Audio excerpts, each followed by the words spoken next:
Përshëndetje të gjithëve. Në këtë episod podcasti ne kemi vendosur që të ndaj me ju një episod shumë interesant. Do të ndajmë së bashku një nga ritualet më të veçanta që ne praktikojmë shumë shpesh si çift. Dhe duke qenë se shumë prej jush janë në marrëdhënie, shumë prej jush shpeshherë na bëjnë pyetje lidhur me marrëdhëniet në çift, me marrëdhëniet e tyre, do t'ju japim sot këtë ritual tonin shumë të shenjtë, i cili do t'ju bëj të njihni më mirë partnerin tuaj, të eksploroni, të ngacmoni, edhe të kaloni një kohë fani së bashku, dhe në momentin e parë që ne i kemi provuar këtë ritual, na është kthyer në të preferuarin tonë, kështu që sot radhën next time të ritualit tonë ne do ta ndajmë me ju. Pra kjo është radha që ne do të bëjmë ritualin tonë dhe do ta ndajmë së bashku. Do të kemi pyetje të çuditshme, mistike, personale, pyetje ngacmuese, pyetje për të njohur njëri tjetrin, kështu që le të shohim se ku do të na çojë era sot. Je gati, zemër? Kush do ta filloj pyetjen e parë? Mund ta fillosh ti. Okej, po e filloj unë. Ti e vëdishëm, më pëlqen të rikthehem pas në kohë. Cili ka qenë momenti i parë që kuptove që kishe ndjenja për mua? Momenti i parë. Momenti i parë që kupton njeriu që ka ndjenja për tjetrin, ose të paktën unë kuptova që në shikimin e parë. Janë ato ndjenjat e para, janë ato emocionet e para, mornicat që të përçojnë trupin, një energji që ti nuk e kupton, edhe një si marrje fryme. Sepse ti shikon dikë që të pëlqen si siluet, pëlqen nga larg, pëlqen një veprim i saj, në parantez mua më pëlqeu mënyra se si ti lexoje një libër, pra një personazh që lexonte një libër dhe kur gjithë të tjerë rinin në telefon dhe nëpër Facebook dhe rrjetet e tjera sociale, më troqi kjo dhe kur pash sytë e tu që ti ngrite kokën, aty më ndërprej diçka, domethënë më ndërprej koha ndaloi. Çdo gjë nuk dëgjoja me asnjë zhurmë rreth e qark. Shikoja vetëm sytë e tu dhe vetëm ty, dhe çdo gjë u ngadalsua. Si një film me ritëm të ngadalt. Dhe gjithçka u bë si një njegull dhe shikoja vetëm ty. Dhe nuk ekzistonte askush tjetër. Kjo ka qenë ndjenja e parë, e fortë, dhe ka qenë një ndjenjë me shikim të parë. Nuk ndodh shpesh, në njohje të tjera nuk më ka ndodhur një gjë e tillë, nuk më ka ndodhur kjo gjë, ka qenë në një bashkëbisedim, në një diskutim, në disa takime, kurse kjo ishte e veçantë për sa i përket marrëdhënies jon, kjo ishte. Që në herë të parë diçka ndodhi, diçka ndaloi, diçka ndryshoi.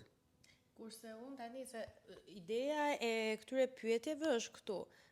Ne futemi në ChatGPT, i kërkojmë ChatGPT-s që të na nxjerrë pyetje nga më të shumtat dhe më pas ne i bëjmë pyetjet njëri tjetrit. Dhe kur unë i drejtoj janë një pyetje dhe unë do duhet i përgjigjem asaj pyetje që unë i kam drejtuar atij. Kështu që tani do të jap unë përgjigjen time. Kurse momenti i parë që unë kuptova që kisha ndjenja, kanë qenë dy në fakt, po e ke parasysh ndoshta ai momenti i parë bam është ai momenti i shkreptimës. Ku ti ishe me kurriz, ishe duke rregulluar atë rrotën e asaj gjës, edhe unë thash ç'është ky yll që është duke rregulluar rrotën e asaj gjës aty dhe më bëri përshtypje kjo gjë. Rrotën e karrocës që mbante verat. Hajde merre vesh, se historia jonë e njohja se është histori e gjatë, por ndoshta flasim një moment tjetër. Edhe kur ti u ktheve pastaj bum. Por në fakt momenti që unë kam kuptuar që vërtet kisha ndjenja, ishe kur ti u largove nga Shqipëria, edhe ike në Francë. Aty po, se këto momentet e para patjetër që po, janë momente që të ndikojnë, po kur tjetri largohet, aty ti ndjen mungesën, ndjen dashurinë, ndjen boshllëkun, ndjen që do të atakosh, ndjen që do të jesh me të, kështu që për mua kjo ka qenë. Atë që them unë, kur hum dikë, atëherë i kupton. Atëherë e kupton. Vlerat e vërteta të tij. Tani është rradha jote, zgjidh pyetjen tënde. Kjo ishte pyetja që bëra unë. A zgjidh pyetje kështu, a? A të kujtohet një detaj i vogël nga fillimi i lidhjes son që e mban mend me dashuri? Detaj i vogël? Në fillim të lidhjes son? Detaj i vogël? Ka dy pyetje në fakt dhe kjo është rrjedhoja e parës që bëm, çfarë mendove për mua herën e parë që më pe? Jam më e lirshme kurse kam kamerën përballë. E ke vëre, jam që kështu tani. S'ka gjë, do mësosh. Në jo që nuk ka kamera. Okej, tani. Një gest i vogël që mua më ka bërë përshtypje në momentet që ne jemi takuar, në herët e para që ne jemi takuar, ka qenë ajo që ti vije dhe më takoje orar pa orar, merje biçikletën dhe më mbije çdo ditë në vendin e punës. Do të ndihmoj, unë tim ke thënë diçka tjetër. Çfarë të kam thënë? Ajo që më ka bërë përshtypje tek ty ke thënë kanë qenë ngjyrat. Ngjyrat po, unë e kisha në aspektin çfarë ke bërë ti ndaj meje. Okej. Po çfarë ke bërë ti ndaj meje, kjo ka qenë në fillim fare që ti vije çdo ditë edhe më takoje dhe merje biçikletën, tani gjitha ai zotri i fiksuar dhe vije çdo ditë bënte rrugën nga bloku dhe vinte deri në Sauk në Teg me biçikletë çdo ditë për të më takuar mua dhe mua kjo më impresiononte. Se kishte bërë njëri tjetër më përpara për mua këtë gjë. Tjetra kush ishte pyetja? Çfarë mendove për mua herën e parë që më pe? Kurse herën e parë që të pash thjesht kam menduar. Si shën ka ky? Ça ylli? Dhe s'po e zgjas më. Se çfarë mendova tjetër. Ndërsa mua, nëse më kujtohet një detaj i vogël nga fillimi i lidhjes son, ka qenë kur bënim pako dhuratës.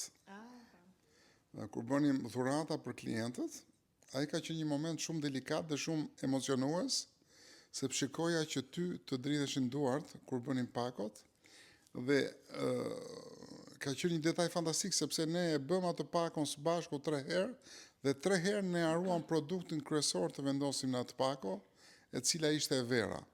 Sepse ajo pako ishte destinuar të shitesh e verë, dhe ne bënim pakon dhe nuk vendosim verën. Vendosim aksesorë dhe nuk vendosim verën. Dhe kjo ka qenë një detaj shumë i çuditshëm dhe interesant që mua më ka prekur që në fillim. E 2-3 herë kemi bërë këtë punë. Po, 2-3 herë. Dhe ka qenë diçka pra ne ishim të përhumbur në diskutimet tona dhe në shikimet tona sa e bënim në mënyrë automatike atë dhuratë që po përgatisnim së bashku dhe haronin vendosim verën. Dhe ishte për të qeshur. E ribënim përsëri. Ndërsa çfarë mendove për mua për herë të parë që më pe? Unë kam shumë të freskët atë gjë. Edhe pse kanë kaluar shumë vite, sytë e tu shumë të bukur, edhe e buzëqeshja jote e ëmbël. Edhe pafajshme. Janë gjëra atë pafajshme nuk e di. Atë e thua ti, por nuk është dhe kaq e pafajshme. Por një buzëqeshje e ëmbël, thash, wow. Po, do të jetë njëri shumë i mirë, shumë e dashur, e butë, e qeshur, femrore, do të ketë gjitha virtytet e një femre dhe e ëmbël, ëmbëlsia jote më troqi më shumë. Ai shkreti on. Se dia ku kisha rënë. Këto më troqën në fillim. Tani është rradha ime. Në cilat janë 3 vlerat më të rëndësishme që shet tek unë? 3 vlerat më të rëndësishme që shoh tek ty. Njëra, po, e para është dashuria që ti përçon, mirësia që ti përçon. Ti përçon një mirësi që ka një nivel shumë të lartë energjie. Ka një pra ti të natyrisht që është e nevojshme që t'jemi të dy për ta ndier këtë gjë, pra prezenca ime të bën edhe ty këtë gjë, por ti ke një hapësirë rreth vetes tënde që të ndihesh mirë, ke atë mirësinë, edhe kjo është e para. Vlera të rëndësishme. Vlera tjetër është një vlerë që është shumë e rëndësishme. Mirëkuptimi. Ta kuptosh tjetrin. Edhe pse në një dekalazh idesh dhe mendimesh, të arrish të mendosh që duhet ta mendoj këtë gjë. Dhe shpeshherë ajo që më ka impresionuar tek ty, evolucioni jot psikologjik për t'ju përshtatur në formën që ti do, por ama në zhvillim, edhe lartë e më lartë në diskutimet tona. Pra ty të ka joshur gjithmonë dhe të ka impresionuar gjithmonë diskutimet së bashku, të cilat kanë qenë për ty kërkuese të një niveli shumë të lartë, pa çka se ti nuk i kishe adaptuar më përpara, mësuar apo dëgjuar, dhe adaptimi, përshtatja jote, mirëkuptimi, ka qenë një nga vlerat e tua kryesore. Vlerat e tua kryesore. Dhe treta? Ndërsa një nga vlerat e treta, nuk e di a mund të jetë vlerë kjo gjë, apo është, nuk e di se çfarë mund të jetë, por fëmijët e bukur që bën. Glausi, Atena, thënë fëmijë fantastik, fëmijë të dashur, fëmijë të lumtur, fëmijë të qeshur pranë teje, fëmijë që të duan, fëmijë që përkushtohesh. Është vlerë për mua, se ka njerëz që çfarë nuk dëgjon dhe çfarë nuk ndodh. Dhe mendoj që ka shumë vlera, po këto mendoj që janë vlerat kryesore, që kur se jemi të papërgatitur, ne duhet të dinë që gjitha këto live janë të gjitha online dhe të papërgatitura, nuk kemi as fleta, as gjëra, as i kemi lexuar. Kështu që këto janë për mua 3 gjërat kryesore që shoh tek ty, domethënë që janë vlera të pa shumë të mëdha për mua. Kurse unë në fakt do kisha shumë për të rreshtuar tek ty, i nderuar zotri, por do të them ato të treja që mua më bëjnë më shumë përshtypje. E para, ajo që unë vlerësoj më shumë tek ty është maskuliniteti i pjekur që ti ke. Sepse ka shumë meshkuj që janë meshkuj, por nuk janë të pjekur, edhe kanë shumë problematika, kurse ti ke një dashamirësi, një rrënjëzim shumë të fortë në atë maskulinitetin tënd, respekt ndaj gjinies femërore, ndaj lirisë së saj, domethënë shumë e lartë energjia jote maskuline dhe I love it. E dyta që është vendosmëria jote. Domethënë kur ka një gjë që ti e thua që do ta bëj, edhe pse mund ta vonosh për ta bërë, nuk ka shanse për mos ta bërë. Edhe I love it gjithashtu.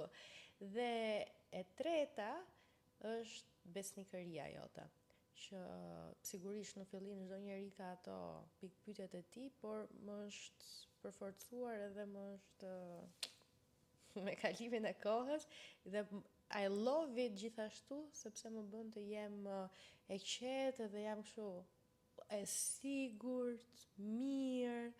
Me thënë, mendoj që për mua janë 3 cilësitë e një mashkulli që do ta bënin çdo femër të ishte e qetë edhe e lumtur.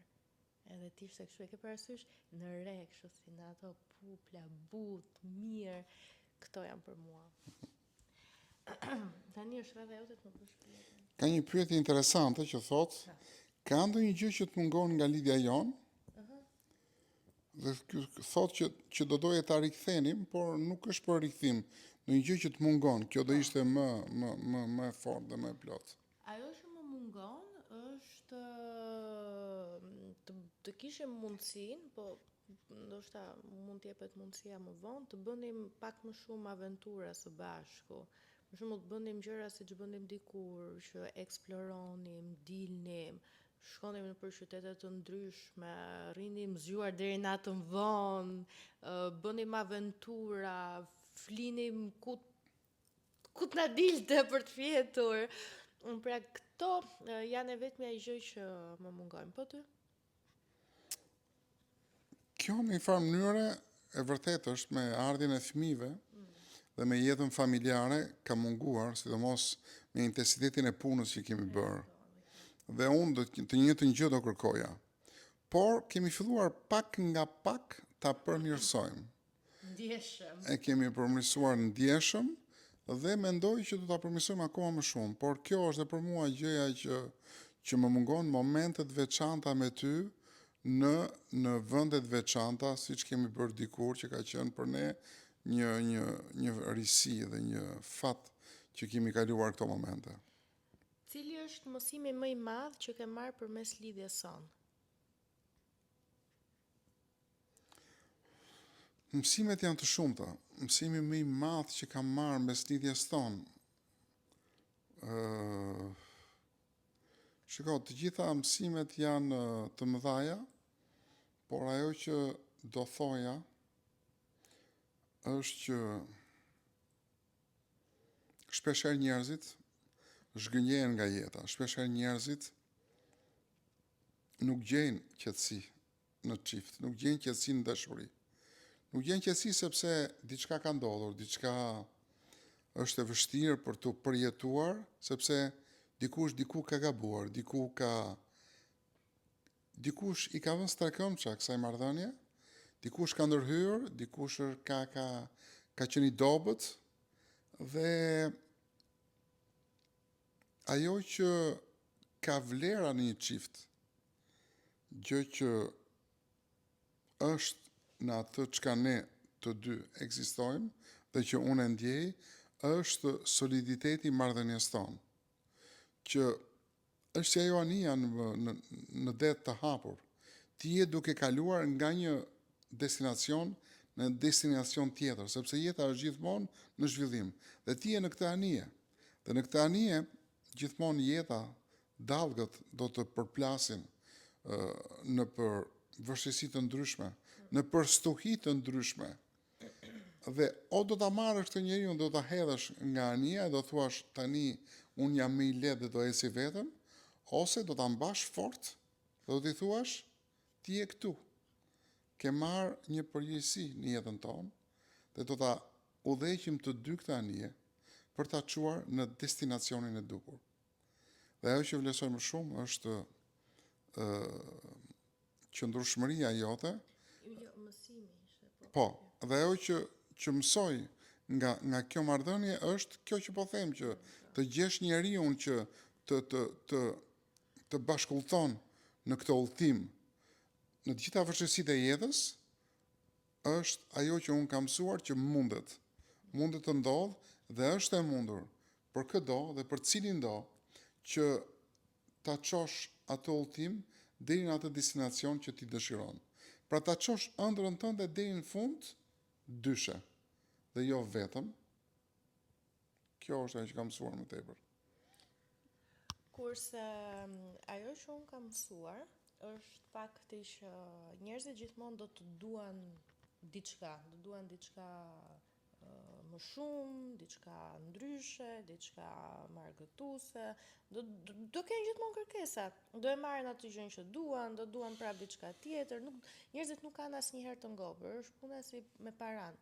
Ti mund të duash të kesh më shumë para në një moment caktuar, ke më shumë para, prapë do duash para. Dhe nuk ka fund asnjëherë. Puna qëndron që ku është kufiri, ku ti do qëndrosh e rrënjëzuar, e stabilizuar, kush janë gjërat që kanë vlerë në jetën tënde, kush janë gjërat që kanë peshë në jetën tënde. Dhe kjo është një nga gjërat më të rëndësishme që unë kam mësuar, që unë mund të dua shumë gjëra, mund të kem, shumë fantazira, mund të kem pafund dëshira, sepse çdo njeri ka, edhe ti ke, por nga gjitha këto dëshira dhe këto gjëra që ti do, ku janë rrënjët e tua, kush është gjëja më e rëndësishme për ty, kush janë gjërat që vërtet ti do, sepse nëse ti nuk ke qartësi për jetën tënde, asnjëherë jeta nuk do jetë e qartë Dhe gjithmonë ti vetëm do kërkosh, do eksplorosh, do kërkosh, po asnjëherë nuk do ndihesh e plotësuar. Kështu që ajo që unë kam mësuar në këtë marrëdhënie është vendosmëria dhe qartësia. Çfarë ka vërtet vlerë për ty? Nëse nuk ka vendosmëri edhe qartësi, gjithmonë do ndihesh bosh, gjithmonë do ndihesh keq, gjithmonë do duash diçka tjetër. Kjo është. Next.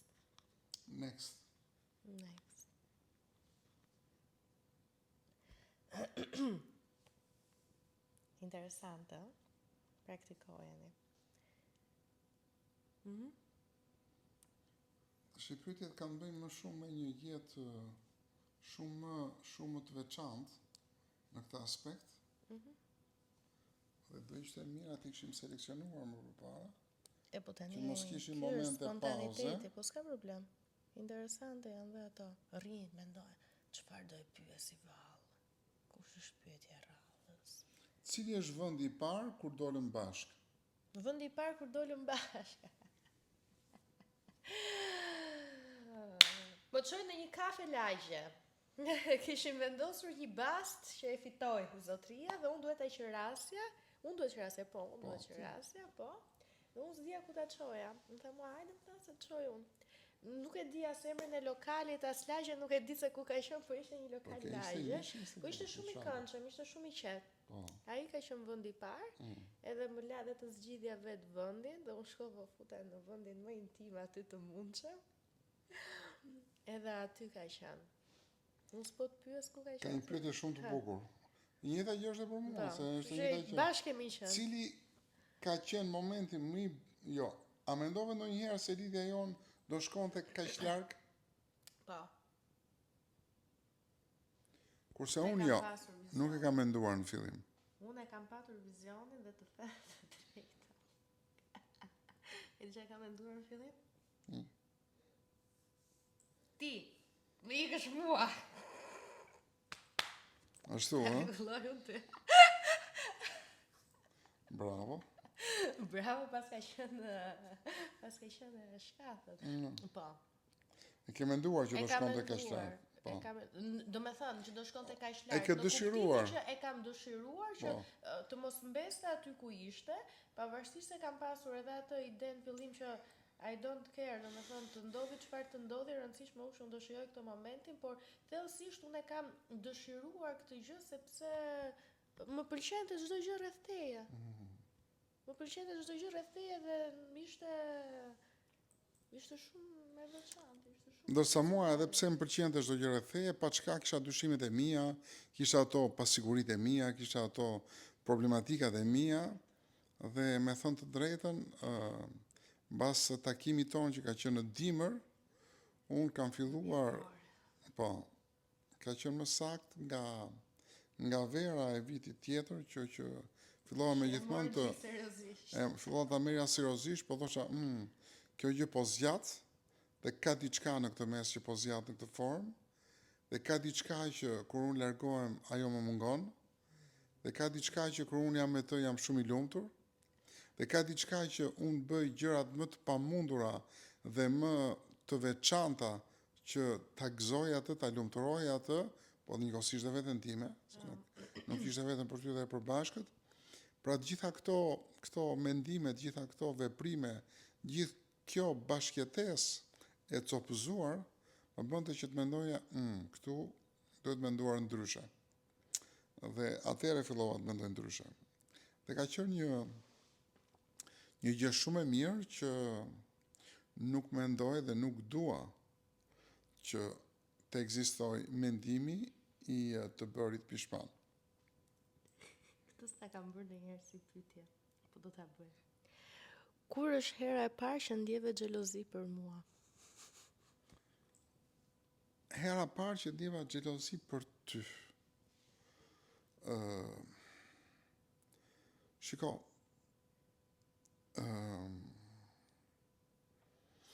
njeriu ndjen xhelozi kur i mungon tjetrit totalisht. Dhe momenti i parë që u kam ndjer xhelozi për ty është kur unë jam shkëputur jam larguar nga Shqipëria për një shtet tjetër. Aty kam thënë, po, e kam lënë vetëm, do dihet vetëm, si do ta menaxhoj, si do ta përballoj. Mos ndoshta për të përmbushur këtë gjë mund të krijoj njohje të reja, mund të mos ta duroj dot, mund të mos ta përballoj dot. Pra gjitha këto pikë pyetje më bënin xhelos. Gjitha këto pikë pyetje më bënin xhelos dhe isha gjithkohës në këtë mdyshje. Dhe gjithmonë thosha çfarë po bën, ku je, si ndihesh, pra desha të kontrolloja gjithçka në energjitë tua, në shpirtin tënd, në jetën tënde që të mundohesha sa do pak të t'jepja qetësi, paqe, që edhe unë t'isha më pak xhelos. Ka qenë e vështirë, po këto kanë qenë momentet. Je kurios ta dish për mua. Po? Unë në fillim sidomos kam qenë gjithmonë xheloze. E vërtet. Ti sapo kishe përfunduar një lidhje Po, tjetër, po. edhe të vinet akoma rrotus të lini rahat. Eksakt. Dhe unë isha gjithkohën xheloze. Dhe ajo lidhja Edhe diskutimet për xhelozin time vazhduan edhe shumë gjatë pastaj. është vërtet. Por përfunduan në një moment caktuar. Kjo është e rëndësishme që përfunduan, por që vazhduan për një kohë shumë të gjatë. Okej, një pyetje e radhës. Cili është një momenti që të bëri të ndihesh vërtet e dashuruar? Momenti që më bëri të ndihesha vërtet e Po, dashuruar. që thua ky më do. Momenti që mua më ka bërë vërtet të ndihem e dashuruar ka qenë kur erdha të jetoja me ty. Është çik larg si kohë, e di zemër, po aty kam qenë kështu e bindur. Kur më në fund, pas shumë kohësh, nuk ishim në distance relationship. Voilà. Po për ty? Për mua ka qenë mbas ta thash, domethënë që kur fillova të ndjeja atë mbas 6 muajsh të marrëdhënies tonë, që ndjeja një siguri, që ndjeja që mund të kishte një të ardhme së bashku, që mund të krijonim një familje, ka qenë kjo periudhë. Thjesht angazhimi im i kohës ka qenë shumë intensiv nga ana profesionale. Por dhe nga, domethënë të jetosh në një shtet të huaj dhe mos kesh shumë lidhje me Shqipërinë, bënte që këto distancat të krijonin një vonesë në kohë, një vonesë në zhvillim, se po të ishim gjithkohës bashk, natyrisht që do intensifikoja që të zvogloja punët dhe të merresha më shumë me marrëdhënien tonë.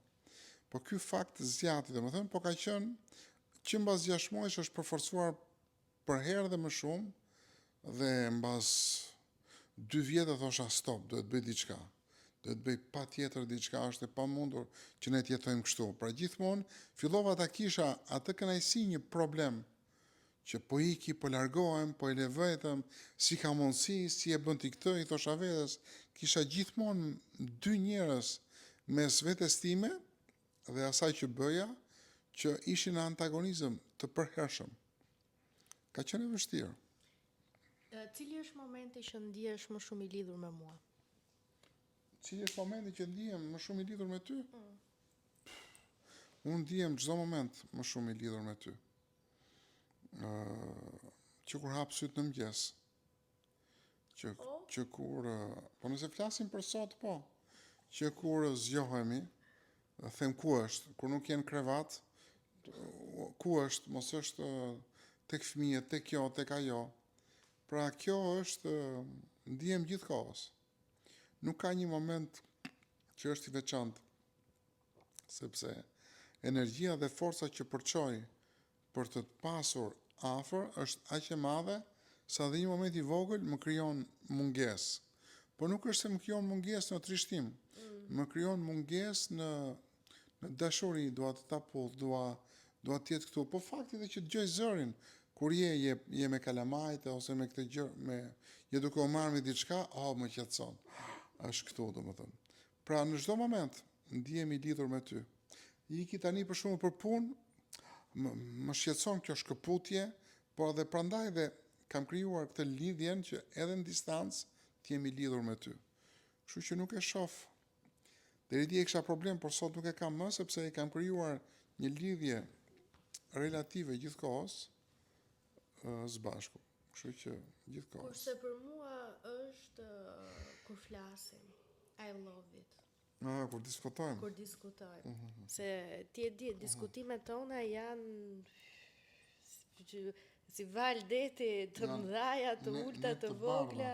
Po, edhe më pëlqen sepse kemi arritur në një pikë që diskutojmë çdo gjë pa problem. Dhe kjo është, me thënë për mua, e dashuroj. Pyetja e radhës. Po lexoj? A ka një mënyrë të re që do doje të eksploronim për t'u afruar më shumë? Mënyrë të re? A ka ndonjë mënyrë, a ka ndonjë gjë që do doje që a ka ndonjë hapësirë që mendon ti që mund të afronte më tepër? Të bënim të shkonim në salla kërcimi së bashku. Të kërcenim së bashku. Kjo gjëja po mungon her pas here. I love it. Jo për gjë, po ti kërcen dhe bukur. Po ti? Unë do thosha gjë që ne nuk e bëjmë, të gatuanim diçka së bashku. Të bëni një recetë ëmbëlsire, një ushqim. Është vërtet, po ti gatuan aq mirë Një diçka. Po, ky është momenti. Secili mungesat e veta. Njëra do të kërcej, tjetri do të gatuaj. Duket që je shenja demit. E kemi thënë. E dashuron ushqimin. Po. Ai moment për mua është një moment që mund ta ndani me së bashku. Do ishte interesante.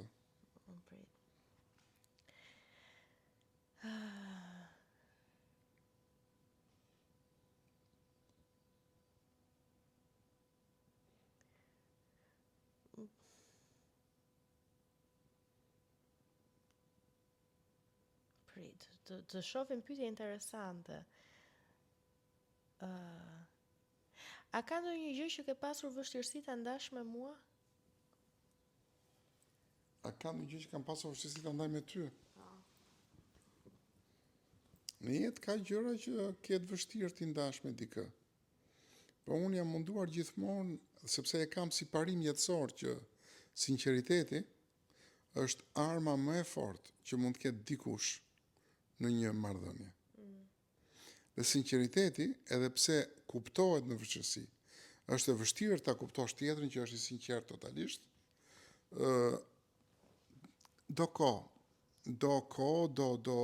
shumë kohë. Kështu që gjëra të vështira për të mos i treguar, mos i thënë, nuk kam pasur. Sepse kam thënë gjithmonë që duhet. Dhe ti e di shumë mirë që unë jam në thonjza i bëj gjërat ashtu siç i ndej, qoftë në natyrë, qoftë në një vend, qoftë kur ti më thua kujdes këtu se kjo ajo, unë them nuk e çaj kokën, pra jam i tillë, domethënë që elçoj veten kuptimin e mirë të fjalës që nuk më intereson se çfarë mendojnë tjerët, çfarë thonë tjerët, dhe aq më tepër njeriu që dua. Sepse njeriu që dua, mendoj unë, duhet më kuptoj më shumë se të gjitha të tjerët. Dhe aq më mirë kur ti e thua se sa më shumë ta mbash diçka, aq më keq është nuk të kupton tjetri. Dhe gjithmonë kam menduar që të jesh i sinqert, të shprehesh, të thuash gjërat, mos mbash gjërat fsheta, të bën ty më të çiltër dhe më të komunikues. Dhe më pak nuk të bien djersët, nuk të krijon ankthi dhe shqetësimi. I thua më ashtu ti marri si doj, çfarë do që të ndodh, si do që të jetë. Se gjithmonë diçka ndodh për një arsye. Nuk ka asnjëherë ajo që ndodh që isha unë, e bëra unë dhe është vetëm ana ime që e mbaj përgjegjësinë. Jo, jemi të dy që e mbajmë përgjegjësinë. Në çdo aspekt të jetës, në një marrëdhënie bashkëshortore, të dy jemi përgjegjës. Askush nuk mund të thotë është faj jot apo është faj im. Nuk ka faj, po ka gjithmonë zgjidhje.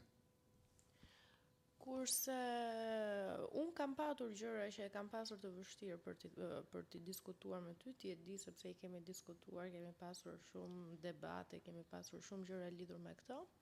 Qoftë për gjëra dëshirat mia, qoftë për forma komunikimi, qoftë për ato gjërat e çuditshme që mua mund të më pëlqejnë, që mua mund të më dukeshin jo të pranueshme nga ty, etj etj. Pra, le të themi unë kam shumë pak komplekse në këto. I kam mbajtur gjëra për vete dhe kam akumuluar. Derisa kam shpërthyer her pas here.